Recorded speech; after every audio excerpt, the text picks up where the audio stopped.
నమస్కారం గంటారావానికి స్వాగతం. ముందుగా ప్రధాన అంశాలు. స్థానిక సంస్థల ఎన్నికల్లో బీసీల రిజర్వేషన్లపై సుప్రీంకోర్టులో ఎస్ఎల్పీ, హైకోర్టు స్టేను రద్దు చేయాలంటూ రాష్ట్ర ప్రభుత్వం అభ్యర్థన. జూబ్లీహిల్స్ అభ్యర్థి ఎంపికపై బీజేపీ మల్లగుల్లాలు, బలమైన వారి కోసం వేచి చూసే ధోరణిలో అధిష్టానం.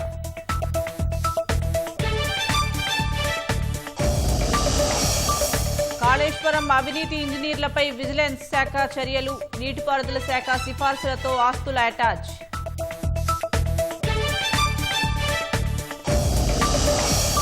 హైదరాబాద్ బాలాపూర్ పిఎస్ పరిధిలో దారుణం, 2 పిల్లలను చంపి ఆత్మహత్య చేసుకున్న మహిళ.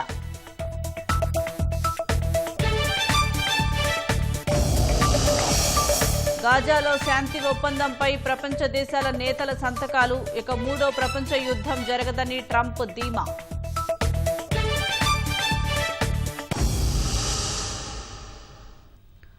హైదరాబాద్ బాలానగర్ పిఎస్ పరిధిలో దారుణం చోటు చేసుకుంది. పద్మానగర్ కాలనీకి చెందిన సాయి లక్ష్మి అనే మహిళ తన 2 పిల్లలను చంపి తాను ఆత్మహత్యకు పాల్పడింది. ముందుగా తన 2 ఏళ్ల కమల పిల్లలను గొంతు నులిమి చంపేసింది. తర్వాత ఆమె కూడా 3వ అంతస్తు నుంచి దూకి ఆత్మహత్య చేసుకుంది. సాయి లక్ష్మి స్వగ్రామం ఏలూరు జిల్లా నూజివీడుగా గుర్తించారు. దంపతుల మధ్య గొడవలే ఈ ఘటనకు కారణమని పోలీసులు భావిస్తున్నారు.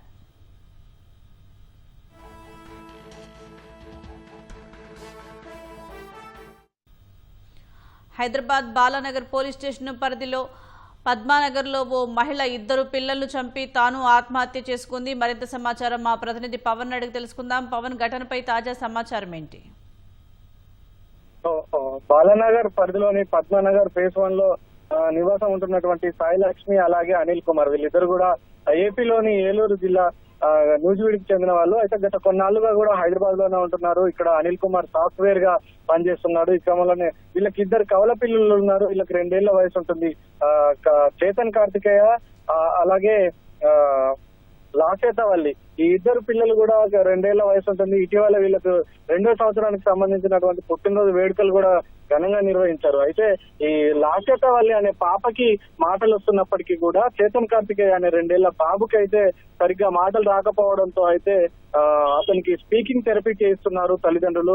స్పీకింగ్ థెరపీ చేస్తున్నప్పటికీ కూడా అప్పటికి కూడా అంతగా ఫలితం లేకపోవడంతో మెరుగైన వైద్యం అందించాలి బాబుకు అని చెప్పి కూడా సాయి లక్ష్మి అనిల్ కుమార్ తో తరచూ గొడవ పడుతూ ఉండేది. ఈ క్రమంలోనే ఇద్దరి మధ్య గత కొంతకాలంగా కూడా వివాదం నడుస్తున్నట్టుగా కూడా తెలుస్తుంది. అయితే నిన్న రాత్రి ఘటన ఈ రోజు తెల్లవారుజామున 4 గంటలకు జరిగింది. తన 2 పిల్లల్ని దిండుతో అదిమి ఊపిరి ఆడకుండా చేసిన తర్వాత ఆమె కూడా 3వ అంతస్తు నుంచి దూకి ఆత్మహత్య చేసుకున్న పరిస్థితి అయితే ఉంది. అయితే ఘటన ఇవాళ తెల్లవారుజామున 4 గంటలకు జరిగితే నిన్న రాత్రి సాయి లక్ష్మి భర్త అనిల్ కుమార్ ఒక వివాహ వేడుకకు నగరంలోనే ఒక ప్రాంతానికి వెళ్లి ఆయన ఇంటికి రాలేదు.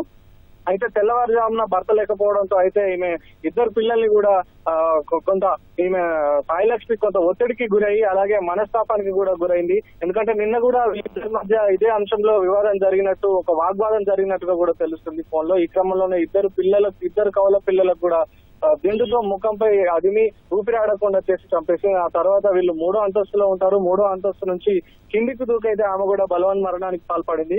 ఇక అక్కడికి చేరుకున్నటువంటి స్థానికులు, పోలీసులు కూడా ఆమెను వెంటనే అవుతావుతున్న ఈ 3గురిని కూడా గాంధీ ఆసుపత్రికి తరలించారు పోస్ట్ మార్టం కోసం. అయితే ప్రస్తుతం అనిల్ కుమార్, సాయి లక్ష్మి భర్త అనిల్ కుమార్ అయితే పోలీసుల అదుపులో ఉన్నారు. అయితే కాసేపటి క్రితమే బాలానగర్ పోలీస్ స్టేషన్ లో సాయి లక్ష్మి తండ్రి ఫిర్యాదు ఇస్తున్నాడు. ఆయన సాయి లక్ష్మి తండ్రి ఫిర్యాదు మేరకు కూడా పోలీసులు కేసు నమోదు చేస్తున్నారు. అయితే ఇదే కారణమా లేకపోతే ఇంకా ఆర్థిక లావాదేవీలకు సంబంధించినటువంటి కారణాలు కానీ లేదా ఇంకా ఇతర కలహాలు కుటుంబ భార్యాభర్తల మధ్య ఇంకేదైనా కారణాల వల్ల, గొడవల వల్ల ఇది జరిగిందా లేకపోతే ఇదే కారణం అనేది అయితే పోలీసులు త్వరలోనే తేల్చనున్నారు. అలాగే రాత్రి భార్యాభర్తల మధ్య జరిగినటువంటి సంభాషణ గురించి కూడా పోలీసులు అనిల్ కుమార్ ని అడిగి తెలుసుకున్నట్టుగా కూడా తెలుస్తుంది. అలాగే ఆయనకు సంబంధించినటువంటి కాల్ డేటాను కూడా మొత్తం పరిశీలిస్తున్నారు. కేసు నమోదు చేసిన తర్వాత అయితే ఈ ఘటనకు సంబంధించినటువంటి మరిన్ని విషయాలు అయితే వెలుగులోకి వచ్చే అవకాశం ఉంది. ధన్యవాదాలు పవన్.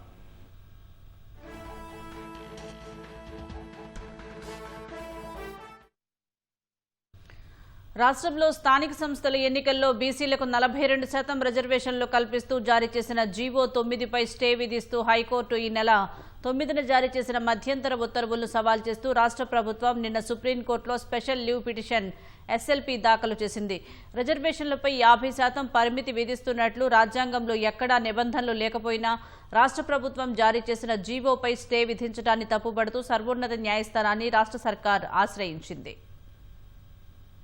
బీసీలకు స్థానిక సంస్థల ఎన్నికల్లో 42% రిజర్వేషన్లపై రాష్ట్ర ప్రభుత్వం సడలని సంకల్పంతో ముందుకు వెళ్తుంది. జీవో 9పై స్టే విధిస్తూ హైకోర్టు ఈ నెల 9న జారీ చేసిన మధ్యంతర ఉత్తర్వులను సవాల్ చేస్తూ సుప్రీంకోర్టు మెట్లు తొక్కింది. రిజర్వేషన్లను 50%కి పరిమితం చేస్తూ రాజ్యాంగంలో ఎక్కడా పరిమితులు విధించలేదని, కేవలం సుప్రీంకోర్టు మాత్రమే దాన్నో మార్గదర్శక సూత్రంగా నిర్దేశించిందని పేర్కొంది. అయితే కొన్ని ప్రత్యేక సందర్భాల్లో అంతకు మించి రిజర్వేషన్లు కల్పించవచ్చని Indira Sawhney versus union of India, Janhit Abhiyan versus union of India కేసుల్లో సుప్రీంకోర్టు చెప్పిందని గుర్తు చేసింది. రిజర్వేషన్ల అమలు కోసం ట్రిపుల్ టెస్ట్ నిర్వహించాలని Vikas Kishan Rao Gawali versus state of Maharashtra కేసులో పేర్కొంది. తెలంగాణలో బీసీలకు 42% రిజర్వేషన్లు కల్పించే విషయంలో ఆ ఉత్తర్వులను రాష్ట్ర ప్రభుత్వం పాటించిందంది. స్థానిక సంస్థల ఎన్నికల్లో బీసీలకు ఎంత మేరకు రిజర్వేషన్లు కల్పించాలన్న అంశంపై సమగ్ర శాస్త్రీయ అధ్యయనం నిర్వహించామని తెలిపింది. సామాజిక, ఆర్థిక, విద్య, ఉద్యోగ, రాజకీయ కుల సర్వే 2024-25లో రాష్ట్ర జనాభాలో 56.33% మంది బీసీలు ఉన్నట్లు తేలిందని, 42% రిజర్వేషన్ల కల్పనకు అదే ప్రాతిపదికంది. రాజ్యాంగంలోని ఆర్టికల్ 342(a)(3) కింద దఖలు పడిన అధికారాలను అనుసరించి ప్రభుత్వం ఈ కసరత్తు చేసిందని, ఇలాంటి కసరత్తును Rahul Ramesh Wagh versus state of Maharashtra కేసులో సుప్రీంకోర్టు సమర్థించిందంది. సమగ్ర కుల సర్వే తర్వాత తెలంగాణ ప్రభుత్వం రిటైర్డ్ ఐఏఎస్ అధికారి వెంకటేశ్వరరావు నేతృత్వంలో ఏకసభ్య కమిషన్ ఏర్పాటు చేసి ఆ సర్వే డేటాను విశ్లేషించిందంది. లోతైన అధ్యయనం అనంతరం స్థానిక సంస్థల ఎన్నికల్లో బీసీలకు 42% రిజర్వేషన్లు కల్పించాలని ఆ కమిషన్ చేసిన సిఫార్సులను ప్రభుత్వం ఆమోదించిందంది. దాన్ని అనుసరించి తెలంగాణ బీసీ రిజర్వేషన్ల బిల్లు 2025ను శాసనసభ, శాసన మండలిలో గత మార్చి 17, 18 తేదీల్లో ఏకగ్రీవంగా ఆమోదించి గవర్నర్ ఆమోదం కోసం పంపామని సుప్రీంకోర్టుకు వివరించింది. రిజర్వేషన్లపై 50% పరిమితి అన్నది కేవలం వివేకపూర్వకమైన నియమం తప్ప అదేమీ రాజ్యాంగపరమైనది కాదని, ప్రత్యేక క్షేత్రస్థాయి వాస్తవ పరిస్థితులు, స్పష్టమైన ఆధారాలు ఉన్నప్పుడు ఆ పరిమితికి మించి కేటాయించేందుకు అనుమతించవచ్చని ఇందిరా సాహ్ని తీర్పు పేరా 810లో 9 మంది సభ్యుల రాజ్యాంగ ధర్మాసనం తీర్పు ఇచ్చిందని సుప్రీంకోర్టు దృష్టికి రాష్ట్ర ప్రభుత్వం తెచ్చింది. 50% అనేది సాధారణ నియమం అయినప్పటికీ దేశంలో వైవిధ్యం, ప్రజల భిన్నత్వాన్ని దృష్టిలో ఉంచుకొని వారసత్వంగా వచ్చిన కొన్ని అసాధారణ పరిస్థితులను విస్మరించకూడదని, మారుమూల ప్రాంతాలు, పల్లెల్లో నివసించే ప్రజలు సాధారణ జనజీవన స్రవంతికి దూరంగా ఉంటారు. వారి పరిస్థితులను వేరుగా చూడాల్సిన అవసరం రావచ్చని సర్కారు పేర్కొంది. అటువంటి సందర్భాల్లో నియమాల్లో కొంత సడలింపు ఇవ్వాల్సిన అనివార్యత ఏర్పడవచ్చంది. అలాంటి సందర్భాల్లో అత్యంత అప్రమత్తతతో వ్యవహరించాలని, దాన్నో ప్రత్యేక కేసుగా పరిగణించాలని ఆ తీర్పులో కోర్టు చెప్పిందని, జనహిత్ అభియాన్ కేసు తీర్పులోని పేరా 172లోని అలాంటి అంశమే ఉందని గుర్తు చేసింది. వీటిని దృష్టిలో ఉంచుకొని జీవో జారీ అయిందంది. రిజర్వేషన్లకు సంబంధించిన బిల్లులను అసెంబ్లీ ఉభయ సభల్లో ఏకగ్రీవంగా ఆమోదించడం ద్వారా వ్యక్తమైన ప్రజాభిప్రాయాన్ని దృష్టిలో ఉంచుకొని ఈ నిర్ణయం తీసుకున్నామని పేర్కొంది. ఈ జీవోను నిలిపివేస్తూ హైకోర్టు జారీ చేసిన మధ్యంతర ఉత్తర్వులు అస్పష్టతను ఏర్పరిచాయని, ఒకవైపు జీవోపై స్టే విధించిన హైకోర్టు మరోవైపు ఎన్నికలపై స్టే విధించడంలో సంయమనం పాటించిందంది. దీంతో పాత రిజర్వేషన్ల ప్రకారం ఎన్నికలు నిర్వహించాల్సిన పరిస్థితి ఏర్పడిందని, ఇలా చేస్తే వెనుకబడిన తరగతుల వారికి సరిదిద్దలేని నష్టం జరుగుతుందంది. ఈ నేపథ్యంలో హైకోర్టు ఉత్తర్వులను నిలువరించి బీసీలకు 42% రిజర్వేషన్లతో ఎన్నికలు నిర్వహించుకునేందుకు అనుమతివ్వండని సుప్రీంకోర్టును రాష్ట్ర ప్రభుత్వం అభ్యర్థించింది. రాష్ట్ర శాసనసభ, శాసనమండలి మార్చి 17, 18 తేదీల్లో పాస్ చేసి పంపిన బీసీ రిజర్వేషన్ బిల్లులకు గవర్నర్ ఆమోదముద్ర వేయకుండా మార్చి 30న రాష్ట్రపతి ఆమోదం కోసం పంపారని సర్కారు పేర్కొంది. దానిపై కేంద్ర హోంశాఖ జూన్ 12న వివరణ కోరిందని, వారు అడిగిన అన్ని ప్రశ్నలకు ప్రభుత్వం జులై 22న సమాధానాలు పంపిందంది. అయినప్పటికీ ఆ బిల్లులను వెనక్కు పంపడం గాని, ఆమోదించడం గాని చెయ్యలేదంది. తమిళనాడు గవర్నర్పై ఆ రాష్ట్ర ప్రభుత్వం దాఖలు చేసిన కేసులో సుప్రీంకోర్టు ఇచ్చిన తీర్పు ప్రకారం శాసనసభలో ఆమోదించి పంపిన బిల్లులకు 3 నెలల్లోపు గవర్నర్, రాష్ట్రపతి ఆమోదం తెలుపకపోతే వాటికి ఆమోదముద్ర వేసినట్లుగానే భావించాల్సి ఉంటుందని సర్కారు గుర్తు చేసింది. ఈ విషయం పరిగణలోకి తీసుకోకుండా బీసీ రిజర్వేషన్లపై స్టే ఇవ్వడం సరికాదని తన పిటిషన్లో పేర్కొంది. జూబ్లీహిల్స్ కాషాయ పార్టీ అభ్యర్థి ఎంపికపై ఇంకా ఉత్కంఠ కొనసాగుతూనే ఉంది. అది మరింత ఆలస్యమయ్యేలా కనిపిస్తోంది. ప్రచారంలో కాంగ్రెస్, బీఆర్ఎస్ దూసుకు వెళ్తుండగా కాషాయ పార్టీ ఇంకా అభ్యర్థి ఎంపికపైనే మల్లగుల్లాలు పడుతుండటంతో బీజేపీ శ్రేణులు నిరాశలో ఉన్నారు. నామినేషన్ల ప్రక్రియ ప్రారంభమైన అభ్యర్థి ఎవరనేది పార్టీ తేల్చుకోలేకపోతోంది. దీంతో ఆశావాహుల్లోనూ ఉత్కంఠతో పాటు నిరాశ, నిస్పృహలు అలుముకుంటున్నట్లు తెలుస్తోంది. జూబ్లీహిల్స్ ఉప ఎన్నికలో బీఆర్ఎస్, కాంగ్రెస్ ఇప్పటికే తమ అభ్యర్థిని ప్రకటించడంతో పాటు ప్రచారంలో ముందున్నాయి. బీజేపీ మాత్రం అభ్యర్థి ఎంపికపైనే ఊగిసలాడుతోంది. త్రిసభ్య కమిటీ ఇచ్చిన 6 పేర్లను రాష్ట్ర నాయకత్వం అధిష్టానానికి పంపింది. జాతీయ నాయకత్వం ఆ పేర్లపై సంతృప్తిగా లేదనేది పార్టీ వర్గాల్లో చర్చ నడుస్తోంది. ఇంకొందరు నేతల పేర్లను సైతం పంపించాలని ఆదేశించినట్లు సమాచారం. అందుకే ఇతర పార్టీల నుంచి ఎవరైనా వస్తే వారికి ఇవ్వాలనే యోచనలో అభ్యర్థి ప్రకటనను ఆలస్యం చేస్తున్నట్లుగా చర్చ జరుగుతోంది. ఇంకా బలమైన నేత ఉంటే బాగుంటుందనే యోచనలో పార్టీ ఉన్నట్లు తెలుస్తోంది. ఈ తరుణంలో మాజీ మంత్రి ముఖేష్ గౌడ్ కుమారుడు విక్రమ్ గౌడ్ పేరు సైతం పరిశీలనలోకి వచ్చినట్లుగా సమాచారం. పలువురు ఎంపీలు ఆయనకు టికెట్ ఇస్తే బాగుంటుందని హైకమాండ్ వద్ద ప్రతిపాదన పెట్టినట్లుగా తెలుస్తోంది. అయితే బీజేపీ నుంచి లంకల దీపక్ రెడ్డి, జూటూరి కీర్తిరెడ్డి, వీరపనేని పద్మ ప్రధానంగా రేసులో ఉన్నారు. తాజాగా విక్రమ్ గౌడ్ పేరు తెరపైకి రావడంతో బీసీ సామాజిక వర్గానికి టికెట్ ఇస్తుందా అనే చర్చ మొదలైంది. 2023 అసెంబ్లీ ఎన్నికల్లో బీసీ సీఎం నినాదంతో బీజేపీ వెళ్లింది. అలాగే బలహీన వర్గాలకు ప్రాధాన్యత ఇచ్చే పార్టీగా ముద్రపడడంతో ఈ చర్చకు మరింత బలం చేకూరినట్లయింది.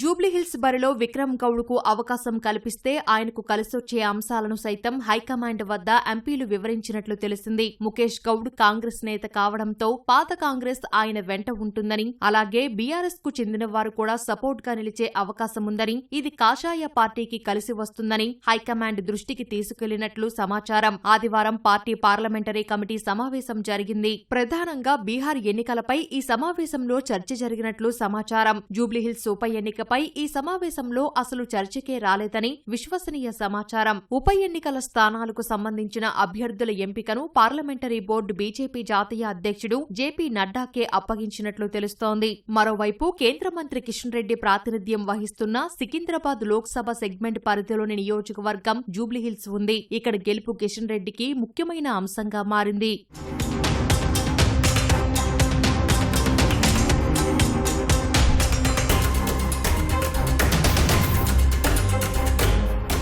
కాంగ్రెస్, బీఆర్ఎస్ అభ్యర్థులను ప్రకటించి ప్రచారంలో దూసుకుపోతున్నాయి. కానీ కాషాయ పార్టీ మాత్రం ఇంకా అభ్యర్థి ఎంపికపై స్పష్టత ఇవ్వకపోవడంతో శ్రేణులు అయోమయంలో పడ్డాయి. అభ్యర్థి ఎంపికకు ఇంకా 1-2 రోజులు పట్టే అవకాశముందని స్వయంగా పార్టీ రాష్ట్ర అధ్యక్షుడు రామచంద్రరావు తెలిపారు. నామినేషన్ల ప్రక్రియ ప్రారంభమైనా అభ్యర్థిపై స్పష్టత రాకపోవడంతో శ్రేణులు అయోమయంలో పడ్డాయి. పార్టీలో ఏం జరుగుతుందో అర్థం కాక గందరగోళంలో ఉన్నాయి. ఇలా అయితే పార్టీ గెలుపు ఎలా సాధ్యమని శ్రేణులు ప్రశ్నిస్తున్నాయి. పార్టీ అభ్యర్థిని ప్రకటించేదన్నడు, ప్రచారం చేసేదన్నడనే ప్రశ్నలు ఉత్పన్నమవుతున్నాయి. జూబ్లీహిల్స్ ఉప ఎన్నిక నేపథ్యంలో కాంగ్రెస్ పార్టీ భారీ ఓట్ చోరీకి ప్రయత్నించిందని బీఆర్ఎస్ పార్టీ ఆరోపించింది. జూబ్లీహిల్స్ నియోజకవర్గంలోని వెంగళరావు నగర్ డివిజన్ 125వ బూత్ పరిధిలో ఒకే ఇంటి చిరునామా మీద 27 ఓట్లు నమోదయ్యాయని బీఆర్ఎస్ పేర్కొంది. కాగా ఓ ఇంట్లో తానొక్కడే నివసిస్తున్నట్లు, తన భార్య చనిపోయిందని యజమాని పేర్కొన్నట్లు బీఆర్ఎస్ వెల్లడించింది. అదే ప్రాంతంలో 30 ఏళ్లుగా నివసిస్తున్న స్థానిక కేబుల్ ఆపరేటర్ కూడా నకిలీ ఓట్ల ఉదంతంపై వివరణ ఇచ్చినట్లు బారాస వివరించింది. ఈ నకిలీ ఓట్ల విషయంపై తక్షణమే విచారణ జరిపి బాధ్యులను కఠినంగా శిక్షించాలని బీఆర్ఎస్ డిమాండ్ చేసింది. ఓటర్లందరూ అప్రమత్తంగా ఉండాలని బీఆర్ఎస్ విజ్ఞప్తి చేసింది. జూబ్లీహిల్స్ నియోజకవర్గానికి సంబంధించి ఒకే ఇంట్లో 43 ఓట్లు ఉన్నాయన్న ఆరోపణలను జిల్లా ఎన్నికల అధికారి ఆర్వీ కర్ణన్ ఖండించారు. ఒకే ఇంటిపై ఎక్కువ ఓట్లు ఉన్నాయంటూ కొంతమంది సామాజిక మాధ్యమాల్లో చేసిన ఆరోపణల్లో వాస్తవం లేదని స్పష్టం చేశారు. 2023 అసెంబ్లీ ఎన్నికల్లోనూ 2024 పార్లమెంట్ ఎన్నికల్లోనూ ఇప్పుడు ఆరోపణలు చేసిన ఓటర్లందరికీ ఓట్లు ఉన్నాయన్నారు. ఈ విషయంపై ఎన్నికల అధికారులతో స్వయంగా యూసఫ్గూడలోని కృష్ణానగర్ బి బ్లాక్లో విచారణ చేయించిన కర్ణన్ జూబ్లీహిల్స్ ఉప ఎన్నిక షెడ్యూల్ తర్వాత కొత్తగా ఎవరిని ఓటరుగా ఇంటి చిరునామాతో నమోదు చేయలేదని వెల్లడించారు. కొన్ని ఇంటి నెంబర్లలో ఎక్కువ ఓట్లు ఉండటానికి అక్కడ అపార్ట్మెంట్లో ఎక్కువ ఇళ్లు ఉండటమే కారణంగా తెలిపారు. జూబ్లీహిల్స్ అసెంబ్లీ నియోజకవర్గ ఉప ఎన్నికల నేపథ్యంలో చేపట్టిన ఎన్నికల తనిఖీల్లో భాగంగా స్టాటిక్ సర్వైలెన్స్ టీం 25 లక్షల రూపాయలు పట్టుకున్నారు. విశాఖపట్నానికి చెందిన శ్రీ జైరాం తలాసియా అనే వ్యక్తి కారులో యూసఫ్గూడ వైపు ప్రయాణిస్తున్నాడు. అదే సమయంలో సారథి స్టూడియో సమీపంలో ఎస్ఎస్టీ తనిఖీ నిర్వహించింది. కారును ఆపి తనిఖీ చేయగా 25 లక్షల రూపాయల నగదు లభ్యమైంది. ఎటువంటి ఆధారాలు చూపించకపోవడంతో నిబంధనలకు విరుద్ధంగా తరలిస్తున్న 25 లక్షల నగదును స్వాధీనం చేసుకుని మధురానగర్ పోలీస్ స్టేషన్లో అప్పగించారు. తెలుగు రాష్ట్రాల్లో సంచలనం సృష్టించిన హైదరాబాద్ మీర్పేట మాధవి హత్య కేసులో ఈ నెల 17 నుంచి ఫాస్ట్ ట్రాక్ కోర్టులో ట్రయల్ ప్రారంభం కానుంది. ఇందుకు ఇప్పటికే రంగారెడ్డి కోర్టులో ప్రత్యేక ఫాస్ట్ ట్రాక్ కోర్టు ఏర్పాటైంది. భర్త గురుమూర్తి భార్య మాధవిని హత్య చేసిన అనంతరం వేడి నీటిలో ఉడికించి ముక్కలుగా చేసి పొడి చేసి సమీపంలోని చెరువులో పడేశాడు. ఆధారాలు లభ్యం కాని ఈ కేసులో సాంకేతికతను వినియోగించి పోలీసులు కేసును ఛేదించారు. గురుమూర్తిని అరెస్టు చేసి జైలుకు పంపారు. బెయిల్ కోసం ప్రయత్నించినా లభ్యం కాకుండా తమ సిబ్బంది అడ్వకేట్లు తీవ్రంగా కృషి చేశారని, త్వరలోనే గురుమూర్తికి శిక్ష పడుతుందని ఆశిస్తున్నామని చెబుతున్న రాచకొండ సిపి సుధీర్ బాబుతో మా ప్రతినిధి నాగార్జున ముఖాముఖి. రాచకొండ కమిషనరేట్ పరిధిలో మీర్పేటలో జరిగినటువంటి మాధవి హత్య కేసులో అత్యంత దారుణంగా ఆమెని ముక్కలు చేసి హత్య చేసినటువంటి కేసులో ఇప్పటికే పోలీసులు సాక్ష్యాధారాలు సేకరించారు. దీన్ని ఫాస్ట్ ట్రాక్ కోర్టులో ట్రయల్ చేసి త్వరలోనే నిందితుడికి శిక్ష పడే విధంగా పోలీసులు చర్యలు చేపడుతున్నారు. అయితే ఈ కేసుకు సంబంధించి ట్రయల్ ఏ విధంగా చేయబోతున్నారు, ఎప్పటి నుంచి ప్రారంభం కాబోతుంది, ఈ విషయాల గురించి మనతో పాటు రాచకొండ పోలీస్ కమిషనర్ సుధీర్ బాబు గారు ఉన్నారు. సార్ నమస్తే సార్. సార్ ఈ కేసు ట్రయల్ దశ గురించి మీకు ఒకసారి చెప్పండి. ఇది చాలా important case. Rarest of rare kind of offence. చాలా క్రూరంగా ఆయన భార్యను చంపడం. ఇది మేము ఎఫ్ఐఆర్ క్రైమ్ నంబర్ 81 2025 ఇయర్ ఇది మీర్పేటలో రిజిస్ట్రేషన్ జరిగింది.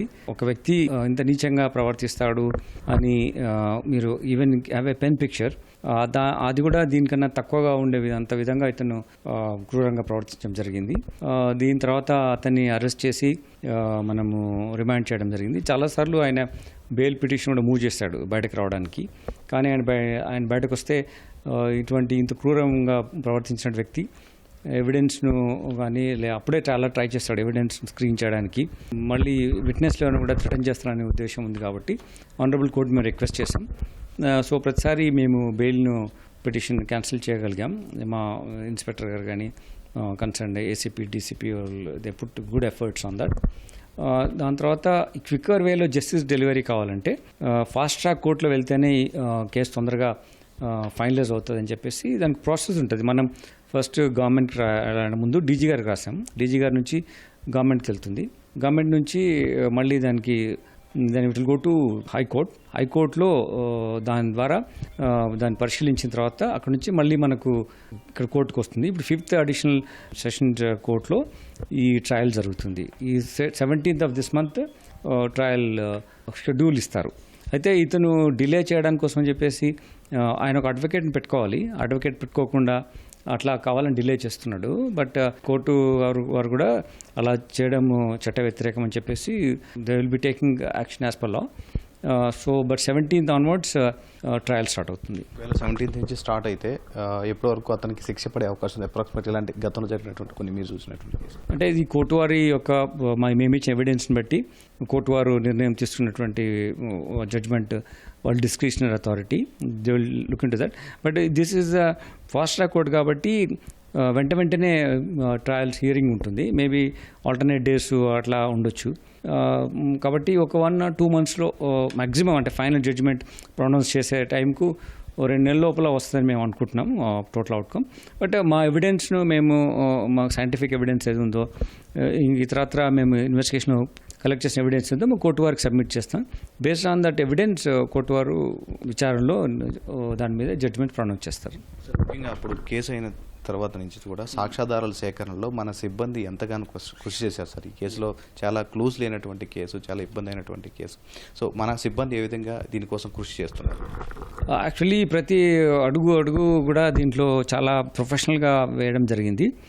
ఫస్ట్ ఎవిడెన్సే లేదు అక్కడ, అతన్ని కనెక్ట్ చేయడానికి మనకు ఎటువంటి లేనప్పుడు సైంటిఫిక్ ఎవిడెన్స్ మన ఆధారంగా తీసుకొని మన ఎఫ్ఎస్ఎల్ నుంచి కానీ డిఎన్ఏ ఫింగర్ ప్రింటింగ్ దాంతో కనెక్ట్ చేయగలిగాం బాడీని. ఇదంతా మనం కోర్టు వారికి సబ్మిట్ చేసాము ఛార్జ్షీట్లో.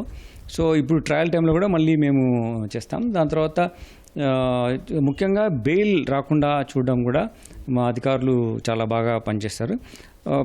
ఈవెన్ ఛార్జ్షీట్ ప్రాసెస్లో కానీ లేకపోతే రిమాండ్ సిడీ ప్రాసెస్లో కానీ చాలా కేర్ఫుల్గా లీగల్ ఫ్రేమ్వర్క్లో ఈ ఇష్యూను ఎలా ప్రొజెక్ట్ చేయాలి. ఎందుకంటే ఇది రొటీన్గా జరిగే నేరం కాదు. ఒక వ్యక్తి నేరం చేసిన తర్వాత అతనిలో ఒక పరివర్తన రావచ్చు, అరే తప్పు చేశాను అని ఉండొచ్చు. కానీ అది కప్పుపుచ్చుకోవడానికి అతను సొంత భార్యను చంపిన తర్వాత అలా మీరు చూసారు ముక్కలుగా చేసి అతను సో మెనీ ప్రక్రియలు ఇన్వాల్వ్ అయిపోయి దాని తర్వాత ఒక ఆల్మోస్ట్ అది యాష్ లాగా అంటే బూడిదలాగా తయారు చేసి దాన్ని తీసుకెళ్ళి అక్కడ ఉన్నటువంటి చెరువులో కలపడం ఇవన్నీ చేస్తాడు. సో దాని తర్వాత మనం అవన్నీ రిట్రీవ్ చేయగలిగాము ఆ బకెట్స్లో కానీ అట్లా ఏమేమి ఉన్నాయని సైంటిఫిక్ మెథడ్స్లో. So let's see, we are confident మా ఇన్వెస్టిగేషన్ చాలా ప్రాపర్ వేలో జరిగింది. ఆనరబుల్ కోర్టుకు మేము సబ్మిట్ చేస్తాం, కోర్టు వారు నిర్ణయం తీసుకుంటారు, దాన్ని బట్టి ఉంటుంది.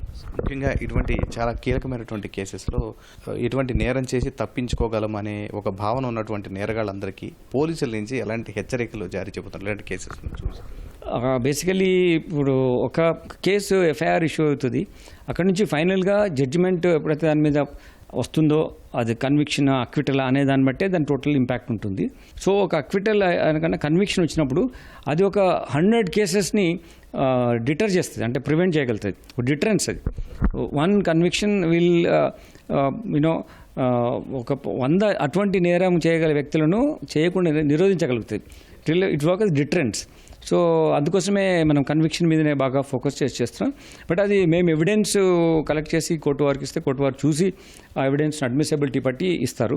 సో అదేవిధంగా 31 లైఫ్ కన్విక్షన్స్ లాస్ట్ ఇయర్ మేము మన రాచకొండ కమిషనర్ తీసుకురాగలిగాం. ఈ సంవత్సరం కూడా అదేవిధంగా పనిచేస్తున్నారు మన వాళ్ళంతా. ఈ కేసులో కూడా మేము చాలా రేరెస్ట్ ఆఫ్ రేర్ కేసు, ఇంత క్రూరంగా జరిగినటువంటి ఒక క్రైమ్ కాబట్టి దీన్ని తగ్గట్టుగా ఫాస్ట్ ట్రాక్ కోర్టును మనం రిక్వెస్ట్ చేసినప్పుడు కోర్టు వారు కూడా దాన్ని అంగీకరించి ఫాస్ట్ ట్రాక్ కోర్టు క్రియేట్ చేయడం జరిగింది. 17 నుంచి ట్రయల్ స్టార్ట్ అయిన వెంటనే వాళ్ళు షెడ్యూల్ తొందరగా ఇచ్చేస్తారు. సో మేబీ 2 months అట్లా టైంలో అయిపోద్ది అనుకుంటున్నాం ట్రయల్ మొత్తం అంతా. Thank you. సో అది 17 నుంచి ఈ మీర్పేట మాధవి హత్య కేసు అత్యంత దారుణంగా ఆమెను హత్య చేయడం, ముక్కలు చేసిన తర్వాత వాటిని పొడిలాగా చేసి సమీపంలో ఉన్నటువంటి చెరువులో పడి చేసినటువంటి భర్త గురుమూర్తి ఆల్రెడీ బెయిల్ కోసం అప్లై చేయడానికి ట్రై చేసిన, ఒక అడ్వకేట్ పెట్టుకోవడానికి దీనంతా డిలే చేయడానికి ప్రయత్నించినా కానీ పోలీసు సిబ్బంది చాలా చాకచక్యంగా వ్యవహరించి ఈ కేసులో ఫాస్ట్ ట్రాక్ కోర్టు ఏర్పాటు చేయడం, తర్వాత ఈ 17 నుంచి కూడా ట్రయల్ నిర్వహించి సుమారు 2 నెలల లోపలనే ఈ నిందితుడికి దీనిలో కన్విక్షన్ వచ్చే విధంగా తాము ప్రయత్నం చేస్తున్నామని రాచకొండ సిపి సుధీర్ బాబు చెప్తున్నారు. కెమెరామెన్ నవీన్తో Nagarjuna, ETV news, Hyderabad. PF పాక్షిక ఉపసంహరణ విషయంలో నిబంధనల సరళీకరణకు ఉద్యోగ భవిష్య నిధి సంస్థ ఈపీఎఫ్ఓ ముందుకు వచ్చింది. చందాదారులు, ఉద్యోగి, యజమాని వాటా సహా పీఎఫ్ నిధిలో అర్హమైన బ్యాలెన్స్లో 100% వరకు విత్డ్రా చేసుకునే వెసులుబాటు రానుంది. కేంద్ర కార్మిక శాఖ మంత్రి మన్సుఖ్ మాండవీయ నేతృత్వంలో సమావేశమైన EPFO central board of trustees ఈ మేరకు నిర్ణయాలు తీసుకుంది. దీంతో 7 కోట్లకు పైగా చందాదారులకు ప్రయోజనం కలగనుంది. పీఎఫ్ పాక్షిక విత్డ్రాకు సంబంధించిన 13 సంక్లిష్టమైన నిబంధనలను సిబిటి ఒకే నిబంధనగా క్రమబద్ధీకరించింది. 3 రకాలుగా ముఖ్యమైన అవసరాలు, గృహ అవసరాలు, ప్రత్యేక పరిస్థితులుగా వర్గీకరించింది. విత్డ్రా లిమిట్స్ కూడా పెంచింది. చదువుల కోసం 10 సార్లు, వివాహం విషయంలో 5 సార్లు వరకు పాక్షిక విత్డ్రా చేసుకోవచ్చు. ప్రస్తుతం ఈ రెండింటికి 3 సార్ల వరకే అనుమతి ఉంది. అన్ని పాక్షిక ఉపసంహరణలకు చందాదారుల కనీస సర్వీసును 12 నెలలకు తగ్గించింది.